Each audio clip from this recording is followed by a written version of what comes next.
Nearly 40 maritime experts had previously warned that Oceangate's Titan submarine was designed with unsafe materials.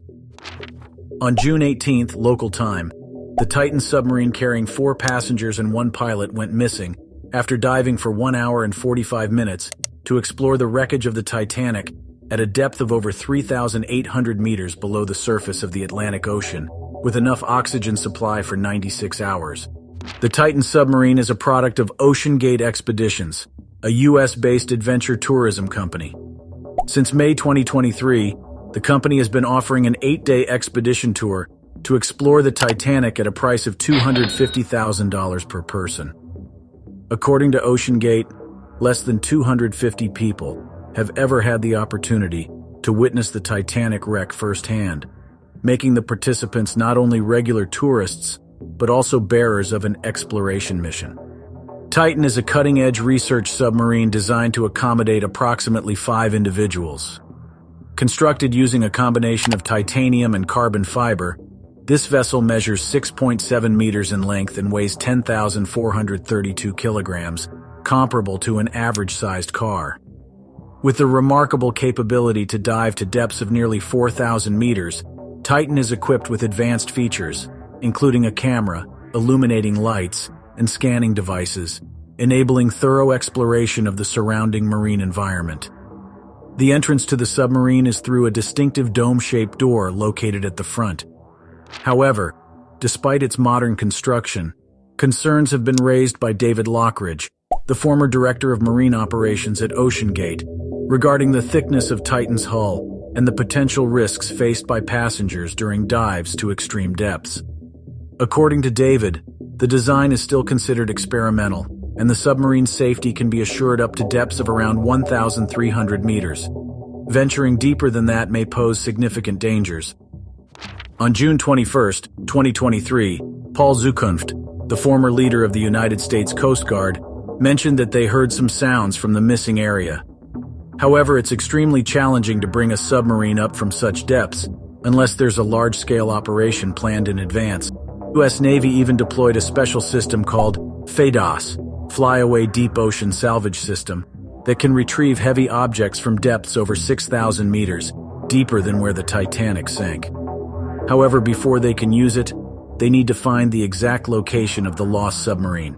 Even if they find it, it will take 24 hours to prepare the system, which exceeds the estimated air supply of the submerged vessel. Overall, this is a costly and extensive operation that may cost millions of dollars, and the chances of finding any survivors are very low.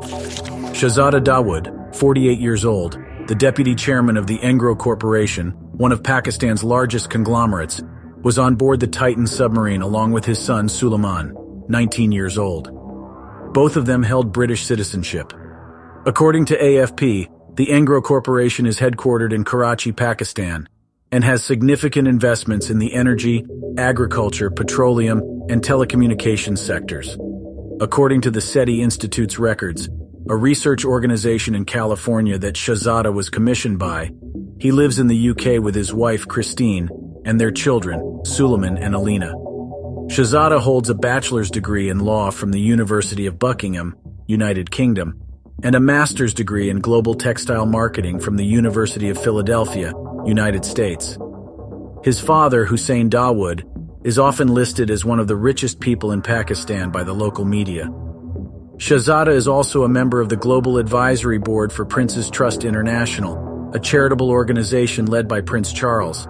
In a statement on Tuesday, June 20th, the Dawood family in Pakistan confirmed that these two billionaire father and son had set off to visit the Titanic wreckage in the Atlantic Ocean. According to AFP, Hamish spent 5 years in Bangalore, Karnataka, India, as the CEO of a logistics company before founding Action Aviation in 2004. He has made multiple expeditions to the South Pole, including one accompanied by former American astronaut Buzz Aldrin. Hamish holds the Guinness World Record for the longest time spent at the deepest point of the Mariana Trench, diving to its deepest known location. He also set a Guinness World Record for the fastest circumnavigation of the Earth by aircraft over the North and South Poles in 2019. In 2022, He flew to space on the 5th human spaceflight mission organized by Blue Origin. Prior to the Titanic exploration dive, Hamish announced on social media that he would be joining Oceangate Expedition's Titan submarine as a mission specialist. Paul-Henri Nargeolet, a former French Navy diver, was also on board the Titan submarine. According to Sky News, during his 25 years of service in the French Navy, he reached the rank of captain of the deep diving unit. This 77-year-old man is the director of underwater research at a company that owns the rights to the Titanic wreck. In an interview with France Bleu Radio in 2020, Nargeolet spoke openly about the dangers of deep diving, stating, "I'm not afraid of death. I believe one day it will happen." Stockton Rush, the CEO of Oceangate Expeditions, is also on board the diving vessel. Oceangate is organizing an 8-day expedition to the location of the Titanic wreck, which is approximately 600 km off the coast of Newfoundland. The exploration trip, priced at $250,000 per person, equivalent to nearly 6 billion VND, starts in St. John, Newfoundland, Canada. According to Stockton Rush's profile on the Oceangate website, he became the youngest globally rated jet transport pilot at the age of 19 in 1981. In an interview with Sky News in February of this year, Rush talked about his previous visits to the Titanic wreck. The bodies of the 5 deceased individuals may never be found, according to Rear Admiral John Mauger, the commander of the U.S. Coast Guard's District 1. A remotely operated vehicle, ROV, located wreckage of the Titan approximately 500 meters from the bow of the Titanic on the morning of June 22nd, GMT, Mauger stated during a press conference. The wreckage has been analyzed and confirmed to be from the Titan, and family members of the deceased have been informed that there are no survivors. Admiral Mauger further stated that the bodies of the 5 deceased individuals may never be found. This is an extremely harsh environment on the seabed, and the wreckage corresponds to the catastrophic crushing force that the ship experienced.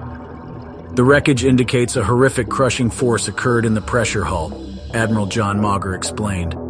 One of the founders of Oceangate, Guillermo Sonline, noted that the catastrophic collapse likely occurred about 4 days earlier, when the submersible was descending near the Titanic wreck.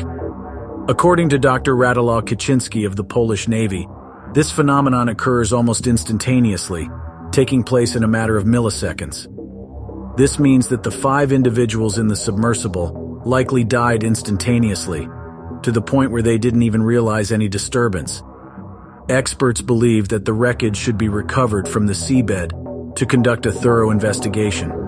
However, this task is challenging. Unmanned underwater vehicles continue to gather evidence and traces on the seabed to gather more information about the tragedy. The 5 main sections of the Titan have been located, but retrieving the victims' bodies is proving difficult due to the harsh conditions. It has been reported that prior to the deep-sea expedition, Oceangate required the 5 passengers to sign liability waivers, including in the event of death. Therefore, according to legal experts, the families of the victims may face difficulties in suing the company.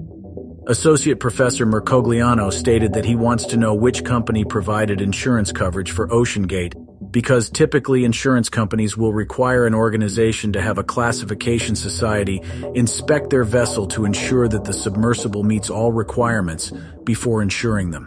He said, "The question of legal responsibility is not only posed to Oceangate, but also to the operator of the mothership, the Polar Prince, as it is flagged and based in Canada."